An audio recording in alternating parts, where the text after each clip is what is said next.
Avant la vidéo Affaire Aliko Dangote et la mafia économique black, je vous donne les clés pour reconnaître ces Africains ou ces Afrodescendants qui détestent leur négritude ou africanité.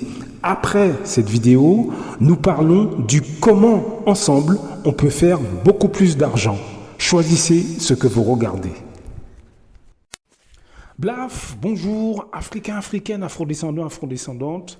Je vous salue, j'espère que vous allez bien. Frantz Fanon à la Martinique. En fait, vous avez vu tout ce qui se passe à la Martinique là ces derniers temps. Je suis sûr que beaucoup d'Afrodescendants se disent, bon, c'est là-bas, à la limite, je viens de tel pays, ça ne me concerne pas. Ce n'est pas vrai. Ça vous concerne, ça nous concerne tous. Ce qui se passe dans tout le continent africain nous concerne tous. Ce qui se passe dans toutes les îles de la Caraïbe, ça nous concerne tous. Partout où il y a une population noire, ça nous concerne tous. Frantz Fanon nous a laissé quelque chose vraiment d'intéressant. C'est un regard sur notre psychologie. Et vous remarquerez que dans tous les pays où il y a une population noire, on a des difficultés. Et je l'ai déjà dit dans d'autres audios, on pense que c'est uniquement la faute des autres. Mais en réalité, c'est notre psychologie qui pose problème.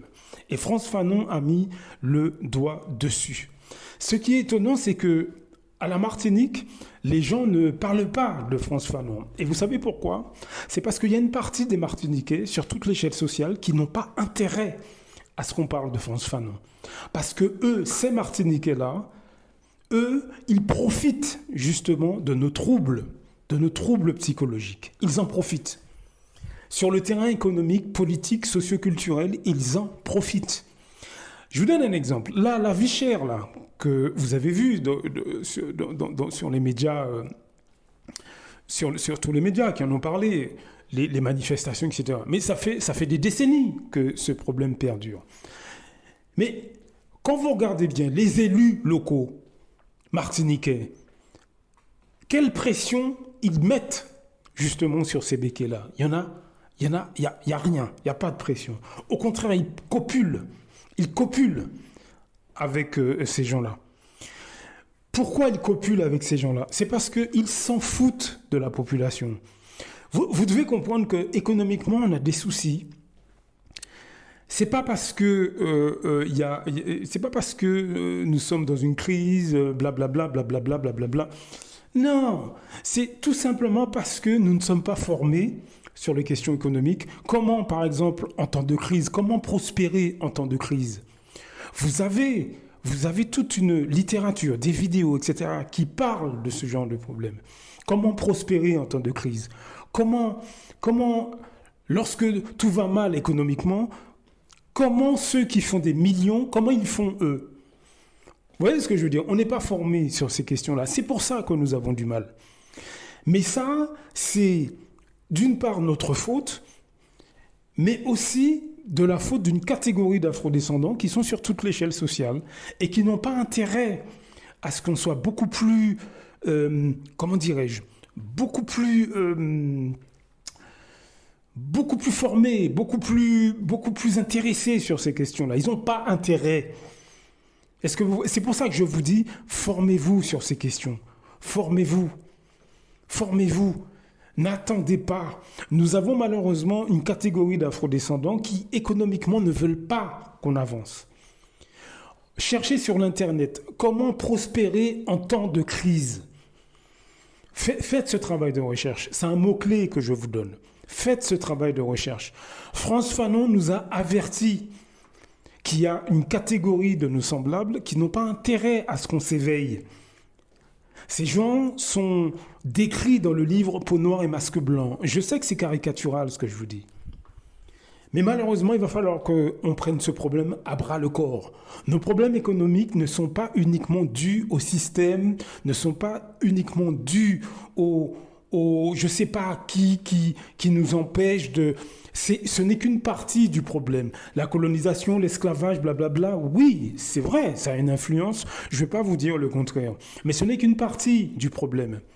Je vous ai déjà parlé de Madame Dossa Kenom, qui est psychologue ou psychiatre, je crois. Regardez, faites des recherches, Madame Dossa Kenom, Eugénie Dossa Kenom. Allez voir ces vidéos sur les troubles psychologiques que nous avons. Je vous ai déjà parlé de Aberlinda Lopez. Allez voir ces vidéos. Ce sont des psychologues, des psychiatres qui parlent de nos mentalités, au même titre que François Fanon d'ailleurs. Est-ce que vous voyez ce que je veux dire? Donc c'est important de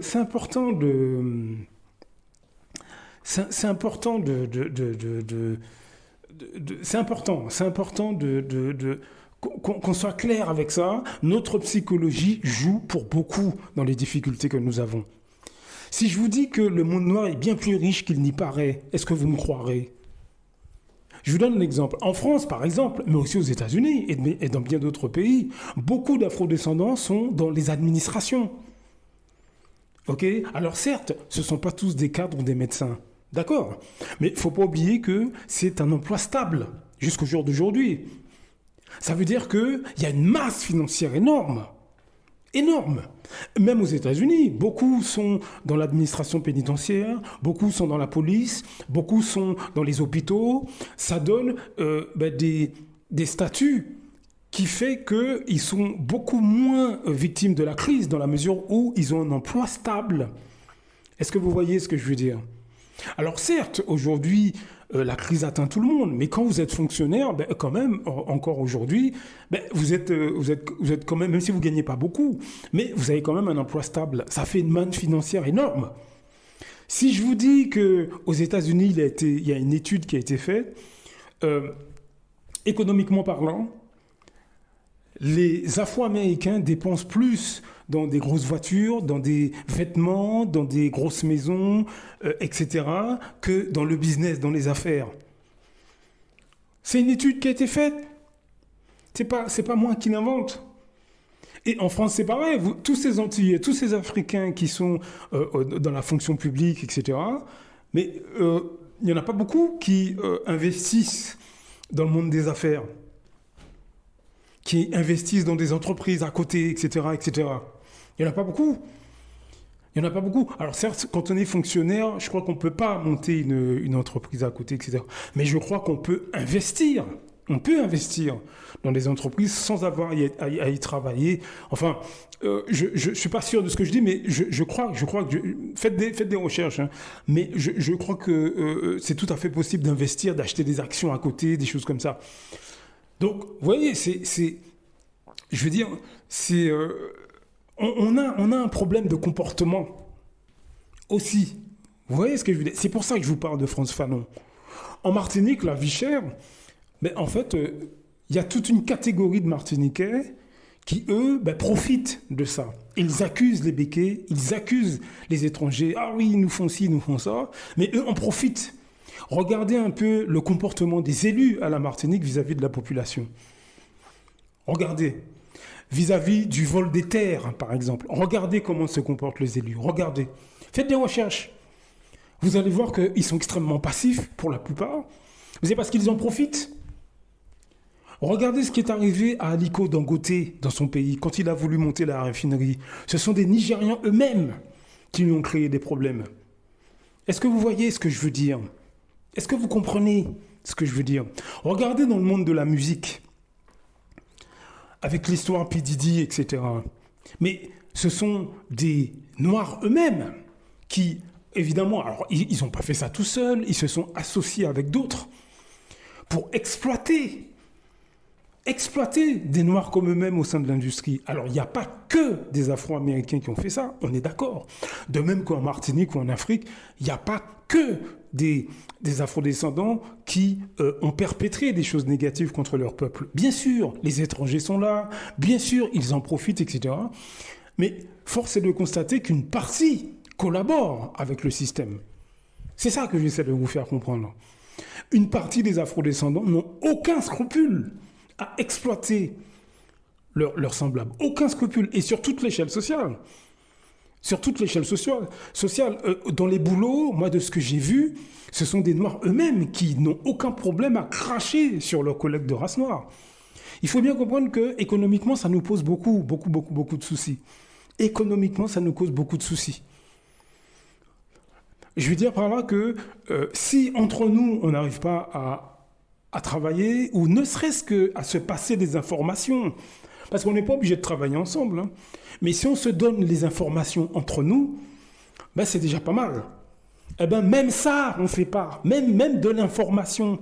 Même de l'information. C'est-à-dire que, sans m'envoyer des fleurs ou quoi, ce que je suis en train de faire là tout de suite, vous donner des infos sur cette chaîne, vous diriger vers la lecture, diriger vers les documentaires, parlons d'argent, vous diriger sur tout un tas de choses qui peuvent améliorer économiquement votre quotidien. Eh bien, regardez autour de vous, mais une grande majorité d'afrodescendants, même donner de l'information, ils ne veulent pas à leurs semblables. Donc, ce que j'essaie de vous dire, c'est que, et je l'ai déjà dit dans d'autres audios, notre situation, elle n'est pas simplement due au système. Notre mentalité joue un grand rôle. En Martinique, la vie chère, c'est pas uniquement la faute des béquets. C'est aussi la faute d'une partie des Martiniquais qui, eux, profitent du système. Eux, ils en profitent.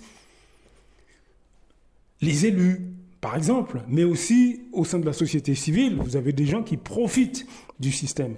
Profiter du système, c'est aussi aller faire ses petites courses sans se poser de questions, consommer tant qu'on veut, sans se poser de questions, garder ses petites habitudes sans se poser de questions, et critiquer les autres qui veulent justement pointer du doigt ce système de consommation à des prix exorbitants. C'est ça aussi profiter du système. Hein. Profiter du système, c'est pas simplement être un élu ou etc. Non, c'est vous pouvez être dans votre petit quotidien, vous en foutre des revendications des autres, en profiter à votre niveau, vous faites vos petites courses. Vous avez votre petit salaire et vous en foutez des autres. C'est ça aussi profiter du système. Vous ne faites pas d'illusions, hein. Vous faites pas d'illusions. Non seulement vous vous en foutez des autres, mais en plus vous les critiquez. Parce qu'à la limite que vous en foutiez des autres, bon, à la limite c'est votre problème. Mais en plus, vous critiquez ceux qui pointent du doigt les choses, vous mettez des bâtons dans les roues au boulot. Par exemple, mettre des bâtons dans les roues à quelqu'un, c'est aller le calomnier au sein des autres, en disant « Ouais, non, oh là là, ils sont chiants avec leur grève, hein, ils sont chiants. Hein. » C'est ça, profiter du système. C'est ça, combattre ses semblables. Est-ce que vous voyez ce que je veux dire? Même si physiquement, vous ne faites rien, mais votre bouche dit des choses désobligeantes vis-à-vis de ceux qui essaient justement de se battre. Est-ce que vous voyez ce que je veux dire? Vous calomniez vos semblables dans le milieu du travail, avec la belle famille étrangère. Je l'ai déjà dit, hein, tout ça. Hein. Alors, vous voyez bien que toutes ces attitudes, observez ça dans votre quotidien, toutes ces attitudes sur le terrain économique, ben, ça nous cause beaucoup de soucis. Beaucoup de soucis. Et c'est pour ça que j'en reviens à Frantz Fanon. Nos mentalités. C'est quoi nos centres d'intérêt? C'est quoi? Donc, ouvrez les yeux, mes amis, et formez-vous sur les questions économiques. Formez-vous sur l'argent. Blaf! À très bientôt.